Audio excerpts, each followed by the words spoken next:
부활절을 맞이한 우리 예수 교회에 하나님께서 허락해 주신 말씀 고린도전서 15장 12절로 20절까지입니다. 고린도전서 15장 12절로 20절까지 말씀입니다. 한 목소리로 아주 천천히 읽어나가겠습니다. 시작. 그리스도께서 죽은 자 가운데서 다시 살아나셨다 전파되었거늘 너희 중에서 어떤 이들은 어찌하여 죽은 자 가운데서 부활하셨다 없다 하느냐. 만일 죽은 자의 부활이 없으면 그리스도도 다시 살지 못하였으리라. 그리스도께서 만일 다시 살지 못하였으면 우리의 전파하는 것도 헛것이요 또 너희 믿음도 헛것이며 또 우리가 하나님의 거짓 증인으로 발견되리니 우리가 하나님이 그리스도를 다시 살리셨다고 증거하였습니다.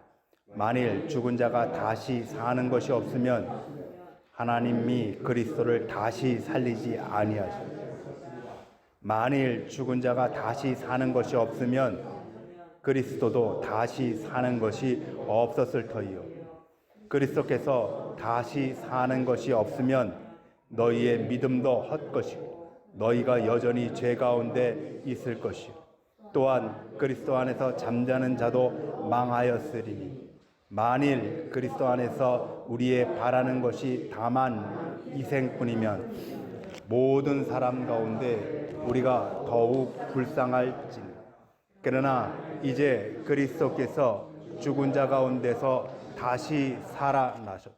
잠자는 자의 첫 열매가 되셨도다. 아멘.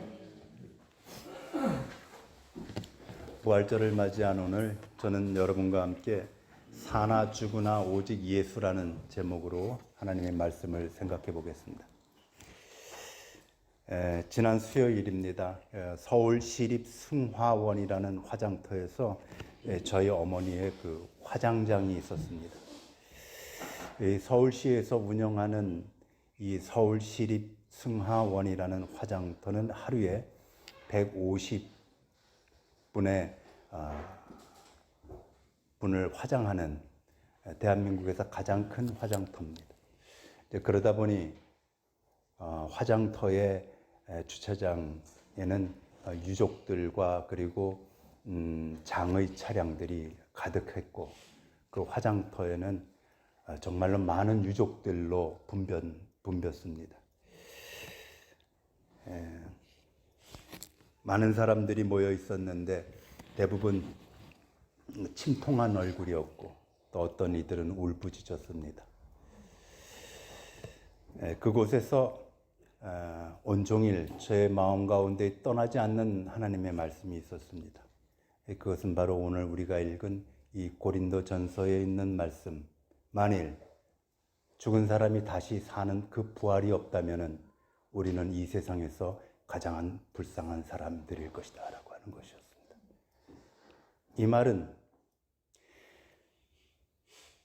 죽은 사람이 다시 사는 부활이 있기 때문에 우리는 이 세상에서 가장 행복한 사람들이다 라고 하는 말씀도 됩니다.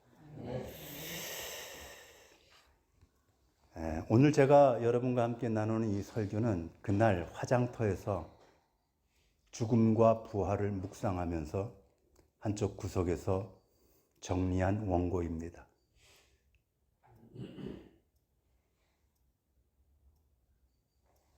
모든 이들을 마지막으로 떠나보내는 화장터에서 사람이 다시 산다고 하는 그 부활의 설교를 기록해 나가는 제가 얼마나 하나님 앞에 감사했겠습니까?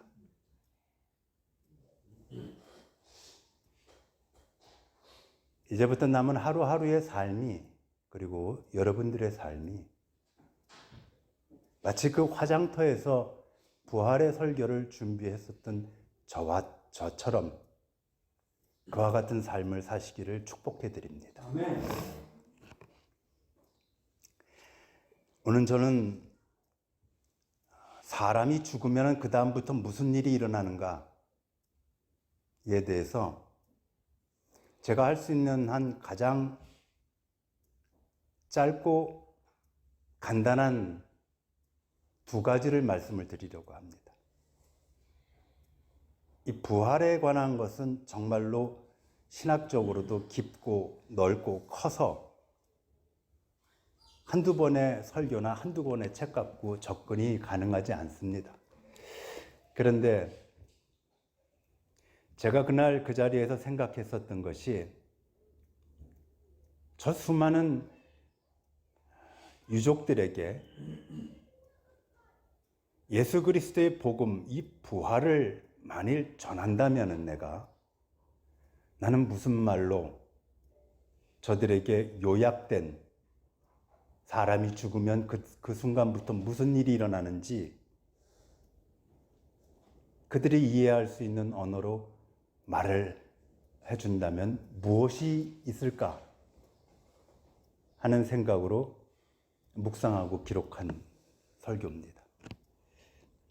제일 첫 번째, 사람이 죽으면 그 순간 우리의 육체와 영혼은 분리됩니다.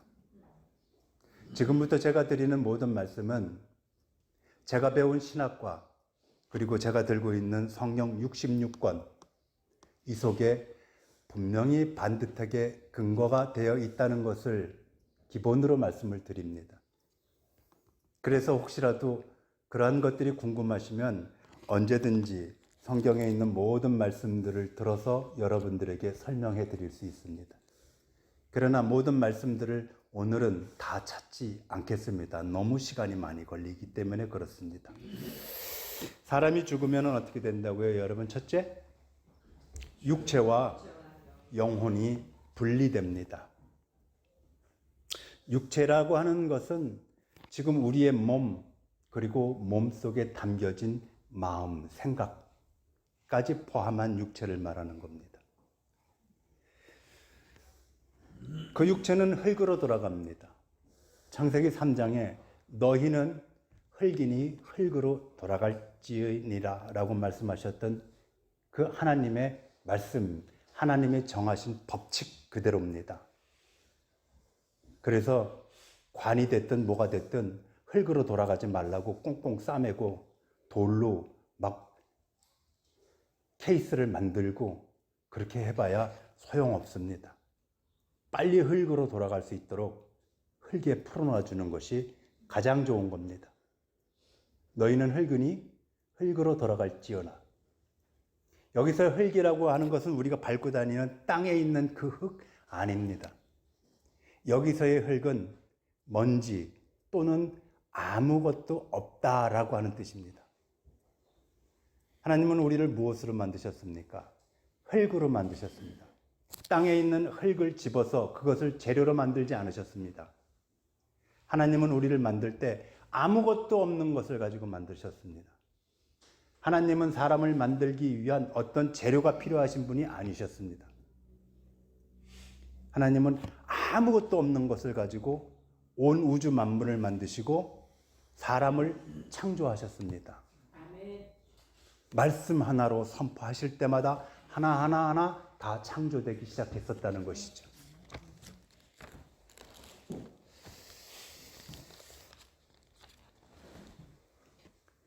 그래서 우리는 모두가 죽은 뒤에 흙으로 돌아갑니다.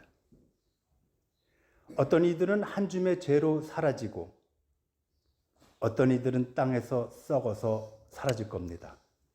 어떤 이들은 바다 깊은 곳에 잠들 것이고 어떤 이들은 행방불명으로 어디선가 잠들어 있을 겁니다. 다 사라지는 거죠. 그런데 문제는 그 사라졌던 자들이 다시 살아난다는 겁니다. 먼지가 되어 흙으로 흩어진 자들, 물속에서 물고기 밥이 된 사람들, 할 것 없이 모두가 다시 태어난다는 것입니다. 인간은 세 가지를 거부할 수 없습니다. 첫째, 태어나는 것 거부할 수 없습니다. 내 마음대로 되지 않는 거죠.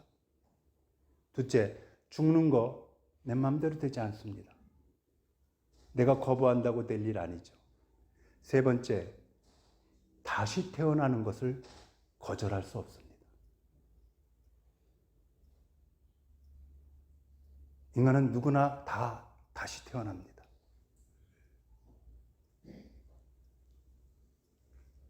그래서 오늘 우리가 고린도전서 15장을 읽었습니다만 이 고린도전서 15장 12절에서 20절 사이에는 다시 산다는 말씀이 무려 10번 나옵니다. 여기서 다시 살아난다, 고린도전서에서 이 부활장에서 다시 살아난다라고 할 때에 그 다시 살아나는 고린도전서 15장이 말하는 그 대상은 예수가 아닙니다.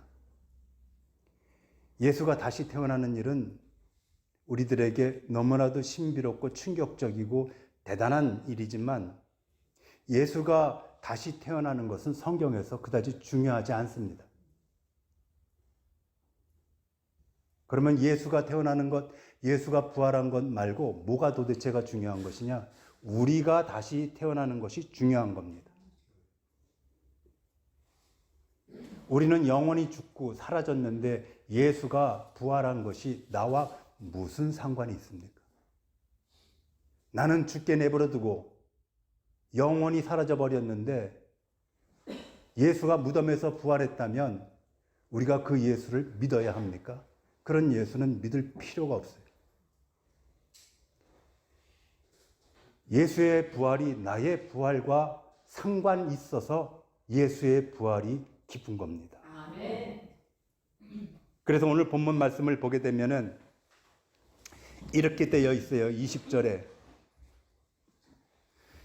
그러나 이제 그리스도께서 죽은 자 가운데서 다시 살아 잠자는 자들의 첫 열매가 되셨도다.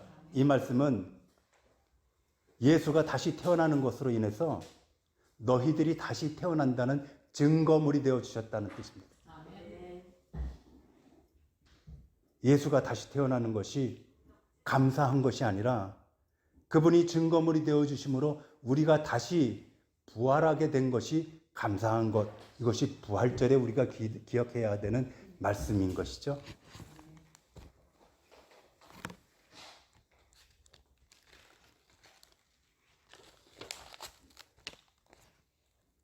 그럼 우리는 언제 어떻게 부활하는가? 이것도 참 중요한 거죠. 우리 다시 태어난다는 건 알았습니다. 다시 태어나는 걸 스스로가 거부할 수 없어요. 우리는 언제 어떻게 부활하는가? 예수님이 오시는 날 부활합니다.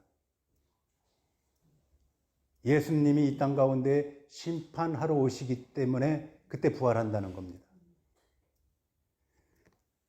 우리가 최근에 계속 살펴보고 있는 사도행전 3장에서 안진뱅이 거지가 일어나던 그 장면 말입니다. 베드로가 나에게 은과 금은 없지만 나사렛 예수의 이름으로 일어나 걸으라 하고 그의 오른팔을 잡아 일으키니 그의 발목이 어떻게 됐다고 그렇게 기록하던가요? 곧 순간적으로 그의 발목이 힘을 얻어 일어서서 걷기도 하고 뛰기도 하며 성전에 다니면서 그가 하나님을 찬미하더라. 곧, 이건 되게 중요한 단어입니다. 순간적으로. 회복의 시간이 전혀 주어지지 않았습니다. 예수가 이 땅에 오시는 날, 흩어졌던 사람이 다시 사람이 되는데 시간이 필요치 않다는 겁니다. 나사렛 예수 이름으로 하기 때문에 그런 거예요. 천지를 만드실 때 시간이 필요치 않았습니다. 말씀이 선포되자 바로 펼쳐졌습니다. 가루가 되어서 흩어진 자들, 썩어서 땅에 완전히 흡수된 자들, 그날 하나님은 최초에 우리를 창조하신 것처럼 예수님이 오시는 날 우리를 새롭게 창조하실 겁니다. 아멘. 그분의 손에는 아무것도 들려진 것이 없어요. 어떤 재료도 들고 있지 않습니다. 어떤 설계도도, 어떤 방식도 그분은 가지고 계시지 않아요. 오직 그분은 우리를 다시 살리시는 선포의 말씀만 갖고 계실 겁니다. 일어나라, 일어나게 될 겁니다. 그러면 그분은 왜 우리를 다 살리는가? 심판 때문입니다. 오직 우리가 다시 사는 것은 심판받기 위함입니다. 그런데 문제는 예수를 믿고 죽은 사람도 그날 살아나지만 예수를 저주하고 살인 강도 짓을 했던 사람도 다시 살아나는 것을 거부할 수 없습니다. 모두 살아납니다. 요한복음 5장 28절과 29절을 보시겠습니다.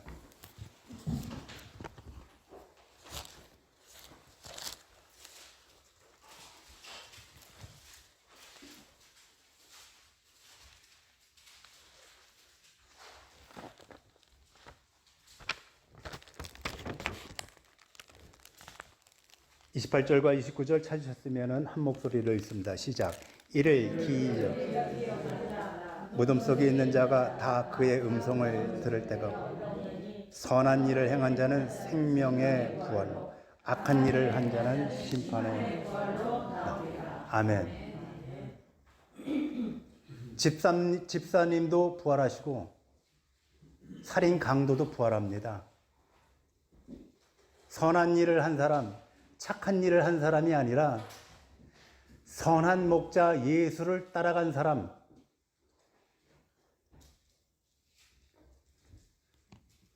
그 사람은 생명의 부활로 다시 살아나게 될 것이고, 그렇지 않은 사람은 심판의 부활로 다시 살아난다. 누구나 살아난다.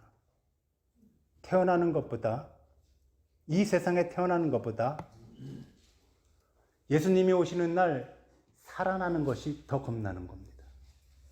그게 진짜입니다.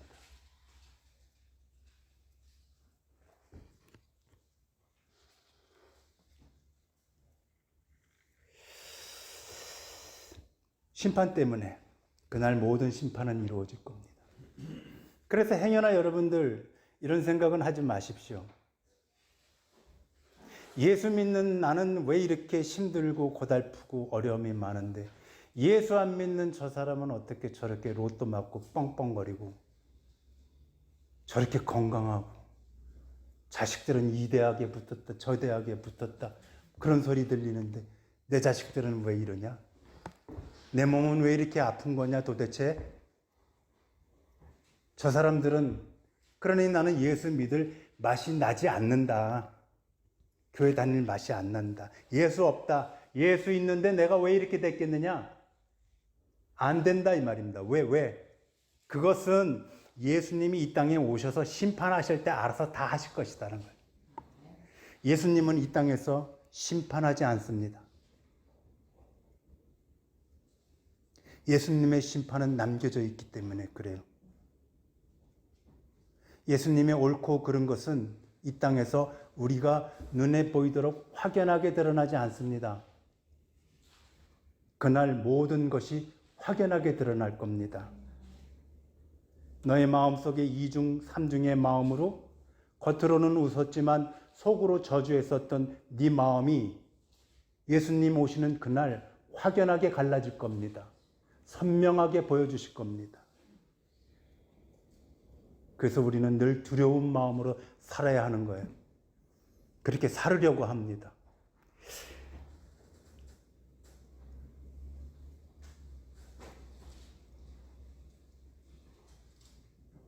두 번째는 사람이 죽으면 육체와 영혼이 분리된다 했는데 육체는 지금까지 말씀을 드린 대로 그렇게 흩어졌다가 그렇게 다시 태어나는데 영혼은 어떻게 되느냐는 겁니다. 그리고 영혼과 육체가 분리되는 것이 맞나?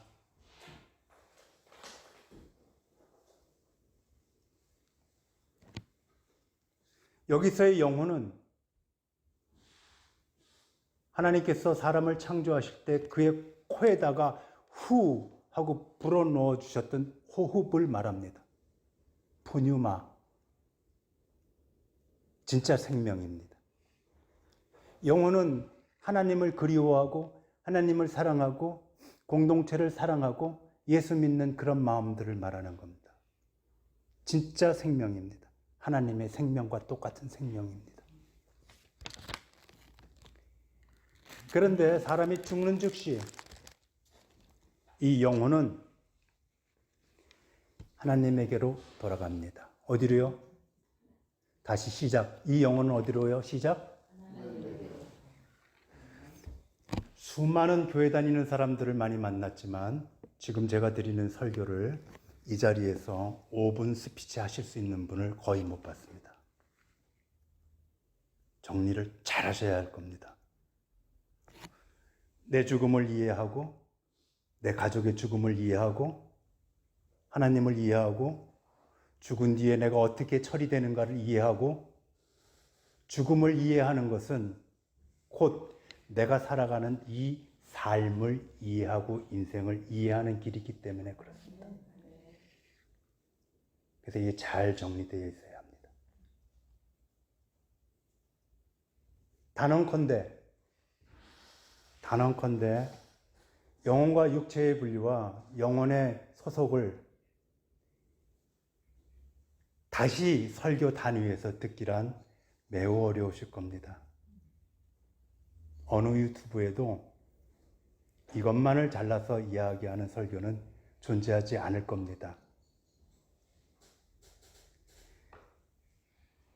사람이 죽으면은 육체는 그렇게 될 것이고 영혼은 하나님에게로 간다? 정말 그런가? 예수께서 십자가에 못 박히시던 날 예수님의 양쪽에는 두 명의 강도가 십자가에 같이 못 박혀 있었습니다. 골고다 언덕에는 그날 십자가 처형으로 처리해야 되는 죄인이 예수까지 3명이 있었던 것이죠. 한쪽 강도가 예수에게 그렇게 말합니다. 네가 그리스도면 우리를 여기서 구해내고 너 스스로도 거기서 내려가 봐. 너도 네가 한번 구해봐. 그리스도 구원자라면. 그렇게 얘기했습니다. 그렇죠? 이 말 속에서 그는 예수를 보고 그냥 네가라고 하지 않았습니다. 네가 그리스도면. 이 뜻은 그가 예수가 그리스도라는 것을 머리로 알고 있었든 아니면 믿음으로 알고 있었던 사람이라는 겁니다. 그런데 그가 십자가에 달리고 고통당하고 죽을 때가 되고 두려움이 엄습하고 하니까는 예수 집어쳐 버린 겁니다. 믿음의 중도 포기, 그건 정말로 무서운 일입니다. 네가 그리스도면, 네가 내가 알고 있었던 구원자냐? 그러면 나를 여기서 십자가에서 내려가게 해봐. 너도 좀 내려가 봐. 옆에 있었던 또 다른 강도가 그 강도에게 막 뭐라고 하죠. 그러면서 그는 예수에게 그렇게 말합니다. 다 알고 계시죠, 여러분? 당신이 하나님 나라에 가실 때 나를 기억해 주소서라고 말합니다. 그러자 예수가 이렇게 말합니다. 진실로, 너무 중요해서 이 본문을 읽을 때마다 소름이 돋습니다. 진실로, 진리이신 예수가 모든 말씀이 다 진실이고 진리인데 그날은 강도에게 진실이다라고 말했습니다. 진실로 내가 너에게 말하나니 너는 오늘 나와 함께 낙원에 있을 것이다. 생각해 보셔야 합니다. 이제는 무엇을 생각해 봐야 하는가? 그 강도는 그날 십자가에 내려져서 땅에서 썩어서 사라졌을 겁니다. 그리고 예수는 그날부터 지금까지 심판하러 재림하러 오지 않으셨습니다. 그의 육체는 살아날 일이 없었습니다. 그럼에도 불구하고 예수님은 진실로 진실로 네가 오늘 나랑 낙원에 있을 것이다 라고 얘기하셨습니다. 그러면은 그 강도에 무엇이 예수님과 낙원에 있다는 것입니까? 영혼이, 육체와 분리된 그 영혼이 예수와 함께 낙원에 있겠다 하는 말씀입니다. 지금까지 제가 드리는 이 죽음과 삶에 대한 이야기가 동의가 되시면 아멘 하시죠, 여러분.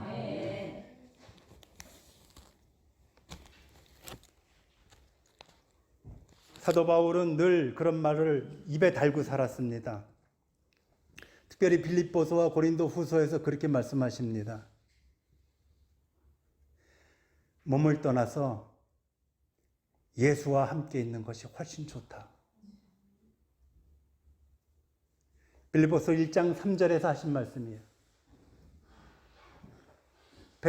바울은 이 몸, 이 세상에서 떠나고 싶다는 사람이었습니다.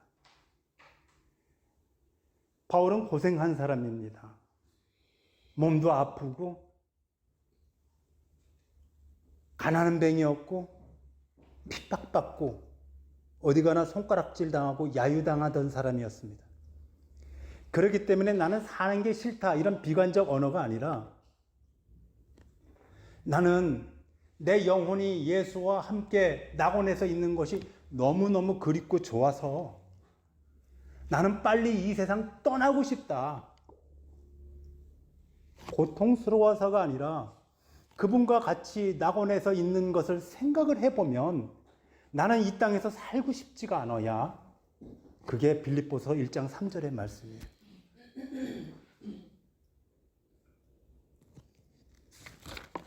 누가복음 16장 19절서부터 31절까지 한번 찾아보겠습니다. 누가복음 16장 19절서부터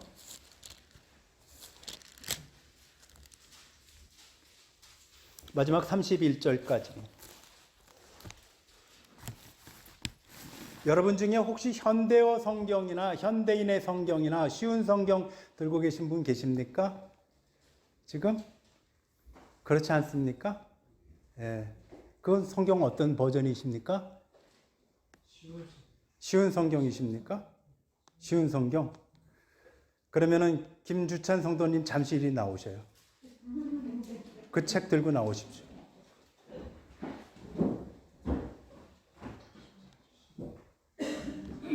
이 단위로 오십시오. 마이크 차십시오. 이거 읽어야 되니까.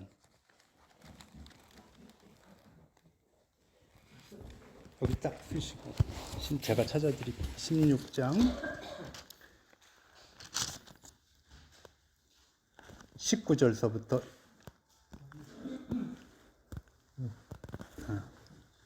19절.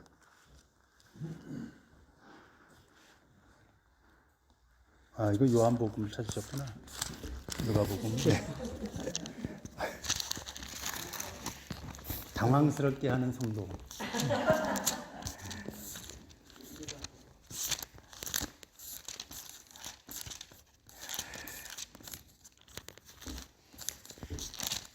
(16장)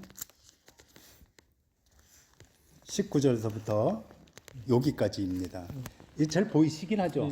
그러면은 큰 목소리를 읽으셔야 합니다. 그래야 여기 있는 분이 다 들리시기 때문에 그렇습니다. 예, 천천히 읽으십시오. 천천히. 여러분들은 눈으로 따라 읽어가시기를 바랍니다. 시작. 예수님께서 말씀하셨습니다. 어떤 부자가 있었다. 이 사람은 언제나 가장 비싼 옷을 입고 매일 호화스럽게 살았다. 한편 그 집 대문 앞에는 나사로라는 참 가난한 사람이 누워 있었는데 몸에는 부스럼 투성이었다. 그가 부자의 식탁에서 떨어지는 부스러기로 줄임배를 채우기를 원했다. 심지어 개들이 와서 그의 부스럼을 핥았다. 어느 날 그 거지가 죽어 천사들에게 이끌려 아브라함의 팔에 안겼다. 부자도 죽어 땅에 묻혔다. 부자는 지옥에서 고통 가운데 있다가 눈을 들어보았다. 멀리 아브라함이 보이고 나사로가 그의 품에 안겨 있는 것을 보았다. 그가 소리쳐 말했다. 아버지 아브라함이여, 제게 자비를 베풀어 주십시오. 제 해를 적실 수 있도록 나사로의 손가락 끝에 물을 찍어 제게 보내주십시오. 제가 이 불꽃 가운데서 몹시 고통을 당하고 있습니다. 그러나 아브라함은 말했다. 애야, 내가 살아있을 때 좋은 것을 마음껏 누렸고 나사로는 온갖 나쁜 것을 겪은 것을 기억하여라. 이제 나사로는 여기서 위로를 받고 너는 고통을 받는다. 이뿐 아니라 우리와 너희 사이에는 큰 구렁이 있어 어느 누구도 너희를 돕기 위해 건너갈 수 없고 아무도 그것에서 우리에게로 건너올 수 없다. 부자가 말했다. 그러면 제발 부탁입니다. 아버지 나사로를 내 집안에 보내주십시오. 제가 형제가 5명이 있는데 나사로가 가서 정언하여서 그들이 이 고통받는 곳에 오지 않게 하여 주십시오. 아브라함이 말했다. 그들에게는 모세와 예언자들이 있다. 그들은 그 소리를 들어야 한다. 부자가 말했다. 그렇지 않습니다. 아버지 아브라함이여, 누군가가 죽었다가 살아나 그들에게로 가면 그들이 회개할 것입니다. 아브라함이 그에게 대답했다. 만일 그들이 모세와 예언자들의 말을 듣지 않는다면 죽은 사람이 다시 일어나도 그들은 믿지 않을 것이다. 아멘.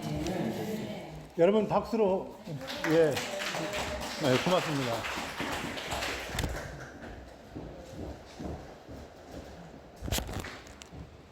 너무나 잘 아는 이 말씀.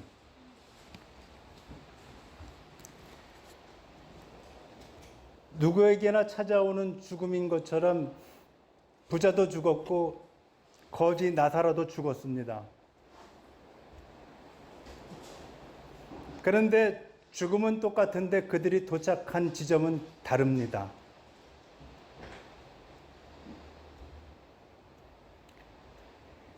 이 누가복음 16장에 있는 말씀은 여러분 성경에 빨간 글씨로 되어 있을 겁니다. 예수님이 직접 하신 말씀이라는 겁니다.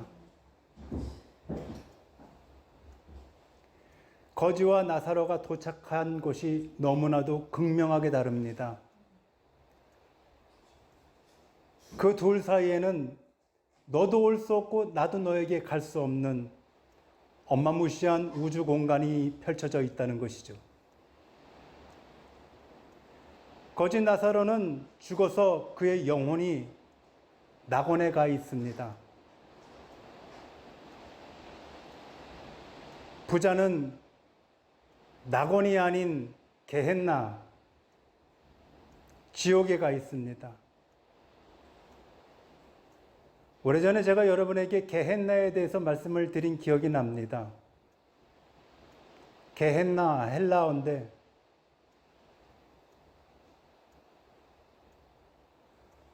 이방신을 믿는 이들이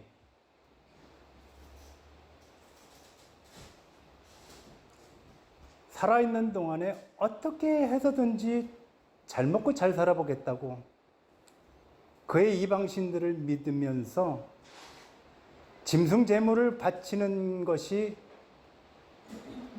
뭔가 부족하다고 생각이 들었습니다. 신의 비위를 맞추려면은 짐승 갖고 되지 않을 것 같았습니다. 그래서 좀 더 노력을 하기 시작했는데 그들이 전쟁 포로나 노예를 골짜기에서, 게헨나 골짜기에서 잡았습니다. 산채로. 그리고 불에 태웠습니다. 그러고도 자기의 사업이 안 되니까 좀 더 잘 먹고 잘 살아보겠다는 것 말고는 하나도 없죠. 인간은 결국에는 그거 아닙니까? 그래서 그들이 잡기 시작한 것이 자기 자식들이었습니다. 자기 자식을 밟고 일어서서 자신의 욕망을 펼쳐보려는 세상의 모든 부모들 말입니다. 게헨나에 자기 자식을 끌고 들어갔던 그 시절의 부모들과 다를 바 없습니다. 아이가 그 게헨나 골짜기에서 비명을 지를 때 그 비명 소리를 감추기 위해서 그곳에서 북을 두둥겼습니다. 그것이 게헨나의 북입니다. 오늘 부자가 도착한 곳은 게헨나입니다.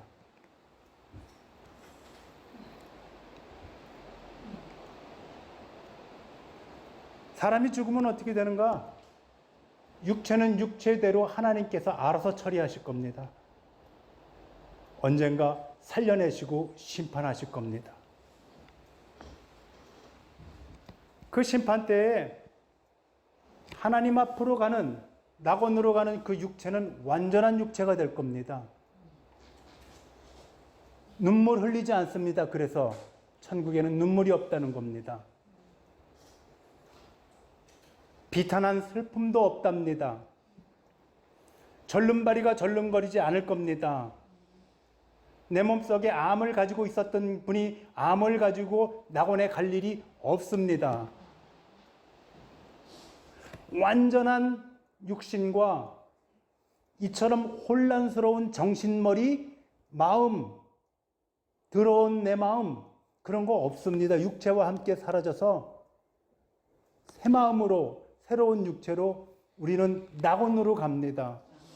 낙원에 가게 되면은 이미 가서 주님과 낙원에 있었던 내 영혼과 함께 만나 완전한 생명체로 주님과 영원한 생명을 누리는 거, 이것이 부활이다.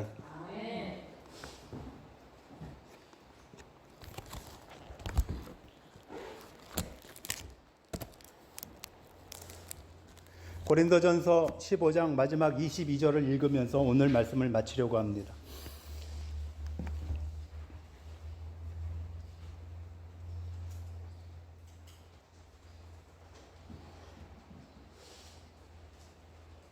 (15장 22절) 한 목소리로 시작. 아담 안에서 모든 사람이 죽은 것 같이 그리스도 안에서 모든 사람이 삶을 얻으리라. 할렐루야. 부활을 맞이하신 여러분과 여러분의 가정에 하나님의 부활의 은총이 가득하시기를 축복해 드립니다. 기도하겠습니다.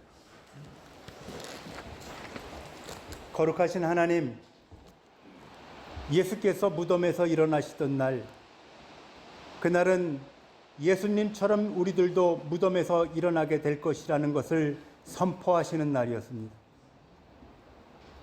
예수님께서 무덤에서 일어나시던 날, 그날은 예수님처럼 우리들도 영광의 모습으로 변화될 것을 약속하시는 날이었습니다.